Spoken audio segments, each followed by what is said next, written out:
ఈ ఒక్క షేర్వా గ్రేవీతో ఏ రైస్ ఐటెంలో అయినా బిర్యానీ, పులావ్ అండ్ పరోటా, చపాతీ చాలా టేస్టీగా ఉంటుందన్నమాట. ఇప్పుడు ఈ షేర్వాని ఎలా ప్రిపేర్ చేయాలో చూద్దాము.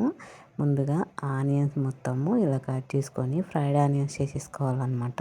ఆయిల్లో పెద్దగా మంట పైన పెట్టేసుకుంటే తొందరగా అయిపోతున్నాయి ఫ్రైడ్ ఆనియన్స్.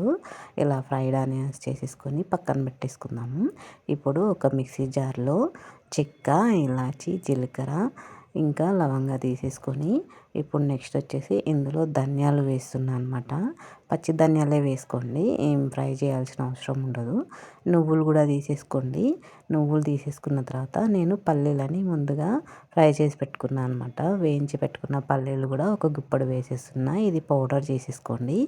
ఈ పౌడర్లో ఇప్పుడు ఒక గుప్పడు ఎల్లిపాయలు వేసేస్తున్నాను అనమాట. ఎల్లిపాయలు, అల్లం వెల్లుల్లి పేస్టు, పచ్చి కొబ్బరి ఇంకా టమోటా, కొత్తిమీర వేసేసుకొని మిక్సీ పట్టేసుకోండి. మళ్ళీ ఒక రౌండు మిక్సీ పట్టేసుకున్న తర్వాత ఈ పేస్ట్లోనే ఈ కొత్తిమీర కూడా వేసేసుకొని మిక్సీ పట్టేసుకోండి. ఈ పేస్ట్లో మళ్ళీ చింతపండు వేసేసుకొని కారం కూడా వేసేసుకోండి. కారం తగినంత వేసేసుకోండి. ఎక్కువ కావాలంటే ఎక్కువ వేసేసుకోండి, లేదంటే తగినంత వేసేసుకోండి. తగినంత సాల్ట్ కూడా వేసేసుకోండి. తగినంత సాల్ట్ వేసేసుకున్న తర్వాత ముందుగా మనం ఫ్రై చేసి పెట్టుకున్నాం కదా ఆనియన్స్, ఒక గుప్పడి తీసేసుకొని పేస్ట్ చేసేసుకోండి. ఈ పేస్ట్ పక్కన పెట్టేసుకోండి. ఇప్పుడు పేస్ట్ పక్కన పెట్టేసుకున్న తర్వాత మనం ముందుగా ఫ్రై చేసి పెట్టుకున్నాం కదా ఆ బాండీలోనే ఆయిల్ కొంచెం తీసేసుకొని కొంచెం ఆయిల్ పెట్టేసుకున్న తర్వాత జీలకర్ర వేసేసుకోండి. జీలకర్ర, బిర్యానీ ఆకు, చిన్న కట్ చేసి పెట్టుకున్న పచ్చిమిర్చి ముక్కలు కూడా వేసేసుకోండి. నెక్స్ట్ వచ్చేసి కొంచెము కరివేపాకు కూడా వేసేసుకొని మంచిగా ఫ్రై చేసుకోండి చిన్న మంట పైన. నేను లాస్ట్ వీడియోలో గోంగూర పులావ్ చూపించాను కదా, అదే షేర్వా అనమాట ఇప్పుడు చేసేది నేను.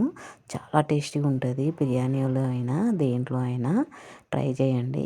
ఇప్పుడు ముందుగా పట్టి పెట్టుకున్న మసాలా పేస్ట్ మొత్తము ఇందులో వేసేసుకొని చిన్న మంట పైన ఇలా బాగా కలుపుతూ మనము బాగా మిక్స్ చేసేసుకుంటూ ఆయిల్ పైకి వచ్చేంత వరకు, పచ్చివాసన పోయేంత వరకు ఇలా ఫ్రై చేసుకోవాలన్నమాట.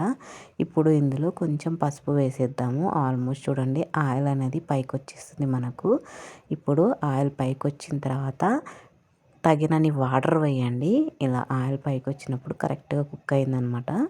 ఆయిల్ పైకి వచ్చిన తర్వాత వాటర్ వేసుకోండి. కొందరేమో గ్రేవీ లైట్గా తింటారు, కొందరు తిక్కువ తింటారు కదా, అందుకని తగినన్ని వాటర్ వేసేసుకున్న తర్వాత కొంచెం ఇలా బాయిల్ అవుతున్నప్పుడు కొంచెం బెల్లం వేసేసుకొని ముందుగా ఫ్రై చేసి పెట్టుకున్న ఆనియన్స్, కొత్తిమీర వేసేసుకుంటే మన గ్రేవీ రెడీ అనమాట. ఇలా దేంట్లో అయినా తినేయచ్చు. నచ్చితే లైక్ చేయండి. Thank you.